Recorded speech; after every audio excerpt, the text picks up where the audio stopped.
Hello students, आज आम आलोचना करवा क्लास 10 रो भारतीय जातीय आंदोलन गांधीजीकर केतेगुड़े संक्षिप्त उत्तरमूलक। एक नंबर प्रश्न देख, निम्नलिखित मध्य गांधीजी केवे दक्षिण आफ्रिकार भारत फेरथिले? उत्तर हो 1915 जनवरी 9 तारिख दिन।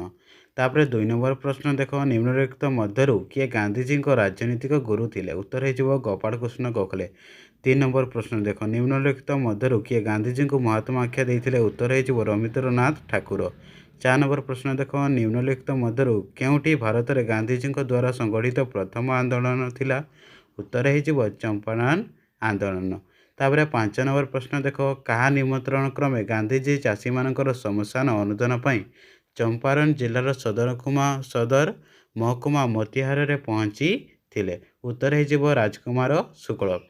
तापर 6 नंबर प्रश्न देख, गांधीजी केवे दक्षिण आफ्रिकार नाटाल भारतीय कांग्रेस नामक एक राजनीतिक अनुष्ठान गठन करते? उत्तर हो 1894 मसीह। तापर 7 नंबर प्रश्न देख, किए रावलात आईन विरोध में गांधीजी गण सत्याग्रह को विरोध करते? उत्तर हो सुरेंद्रनाथ बनर्जी। 8 नंबर प्रश्न देख, खेड़ा आंदोलन रे किए गांधीजी जड़े मुख्य सहयोगी थे? उत्तर हो इंदुलाल जांकिक।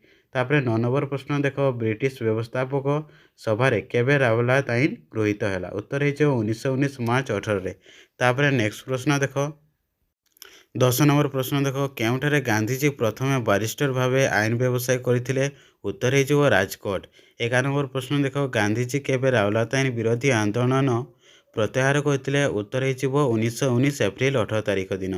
तापर 12 नंबर प्रश्न देख, क्यों व्यक्ति अनुरोध क्रमे गांधीजी दक्षिण आफ्रिका यात्रा करते? उत्तर हो दादा अब्दुल्ला। तापर 13 नंबर प्रश्न देख, किए इंडियन ओपिनियन नामक एक संवाद पत्रिका प्रकाश करते? उत्तर हो महात्मा गांधी। तापर 14 नंबर प्रश्न देख, किए ओडिशा प्रादेशिक कांग्रेस कमिटीर प्रथम सभापति थे? उत्तर हो गोपबंधु दास। तापर 15 नंबर प्रश्न देख, केउठारे स्वराज मंदिर प्रतिष्ठित होता? उत्तर हो बालेश्वर। तापर 16 नंबर प्रश्न देख, निम्नलिखित मध्य केउठी असहयोग आंदोलन सहित संपृक्त नुहे? उत्तर हो विदेशी भाषा वर्जन। तापर 17 नंबर, किए लखनऊ ठारे साइमन कमिशन विरोधी शोभायात्रा समय पुलिस लाठी माडर शिकार होते? उत्तर हो गोविंद बल्लभ पंथ। तापर 18 नंबर प्रश्न देख, सार जन साइमन अध्यक्षतार गठित कमिशन रे केते जन सदस्य थिले? उत्तर हो 7 जन सदस्य थिले। तापर 19 नंबर देख, द्वितीय गोलटेबल बैठक में किए सभापतित्व करते? उत्तर हो रामसे मैकडोनाल्ड। तापर 20 नंबर प्रश्न देख, आईन अमान्य आंदोलन समय ओडिशार केउं अंचल चौकीदार करर विरोध करा जायतिला? उत्तर हो श्रीजंग। तापर नेक्स्ट प्रश्न देख,